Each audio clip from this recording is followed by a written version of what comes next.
Knock! The Battle of the Bastards, which we call Bob, is a battle. Draw! And there's no escaping it's a battle. You wanna fight? No!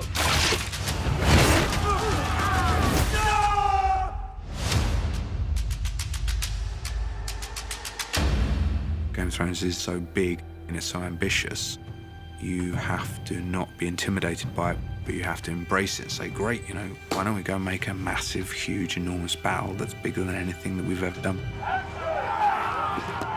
We had a lot less time to prep this than we had to prep Hard Home. It was bigger and more complex. Dan and David, they wanted spectacle. They really wanted to kind of get into the mindset of what it would be like to be in a battle like that. So I was looking for what's the thread, what's the thing that's going to take me through the battle, and what worked in Hard Home, and I think what works in any battle is following the characters. Initially, the idea was to almost never leave John's side, ever. And that's how the One Other was born, out of this idea of what happens if you just stay on the ground with John. We had a shot which was a minute long of him as if he was in the middle of a busy intersection, having horses hurling left, right, and centre at him, and the chaos that ensues.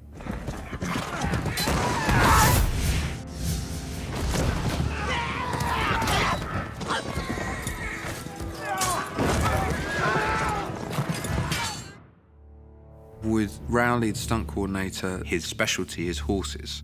Ultimately, you can't run two horses into each other, so it became about marrying real horse falls with the digital world so that we could have a real horse take a fall and then we could digitally superimpose a CGI horse that would seem to hit the real horse. So you basically then take the eye away from the digital horse, focus it on the real horse, and you blur the line between what's real and what's not real.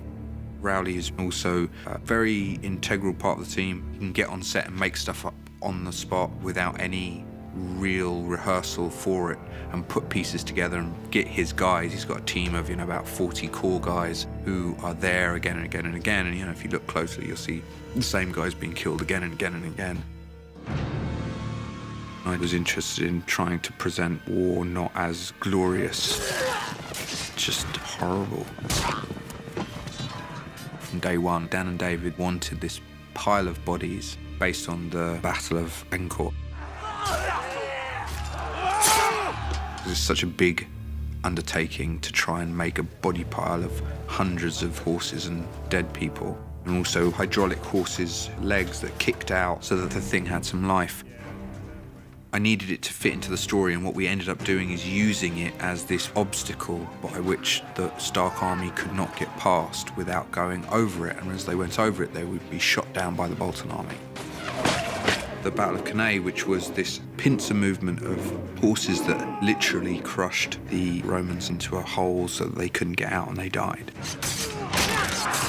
And so we took both of those ideas and applied them to Bob. Limitations are everything. Actually, they're kind of what makes things interesting and makes you creative. For example, we couldn't put horses. What we had to do is come up with some impassable object that created a crush. And so that's where the shields came in, and the Bolton sign is that upside-down flayed man, and once you put a bunch of shields with that red cross against a black background, it became very graphic. And we went off script a little bit where we had John almost drown under a stampede of people. And it was kind of great because it was just this thing where he was being almost killed by his own men, not on purpose, but just in this wave of fear that kind of overcomes everyone as they try to get out of the way of this incoming wall of shields. When we first walked down into the rehearsals and we saw this guy swearing and insulting all of our extras, and we thought, no one's going to come back tomorrow. Shield man, I'm looking right at you. Hold that fucking pike there, please. He was incredibly well liked and respected, in spite of the fact that he would insult everybody at some point or other in the meanest possible way. I know you're mental, but I need you to move at the same time, fellas. It's amazing the difference that makes when you have the military advisors there, because they help move everything along. You then also have to multiply them in a way that the visual effects guys can actually take 100 guys here and 100 guys here, and then put another 100 guys here, another 100 guys there.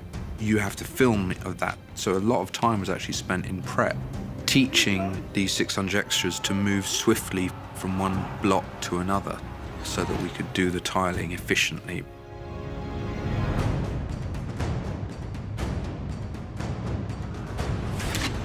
The only direction I gave to Kit was he's not a human anymore. He doesn't feel any empathy for this guy. We actually spent an entire day, 10 hours, with Kit on top of Ewan, beating him.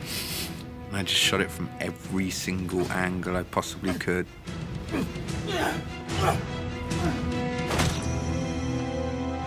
For Sansa and Ramsay, performance-wise, it's a very important scene for these two different characters to be doing.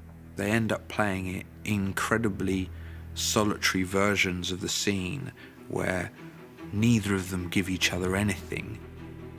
These two characters loathe each other in a way that made the death more frightening and more grim.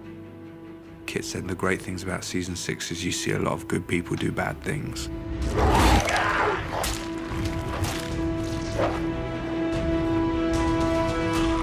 And I think so much of the way that this show works, which I actually really enjoy and is unique, is that even though you're doing their story, you get to pitch your version of how to do it and bring part of you to it.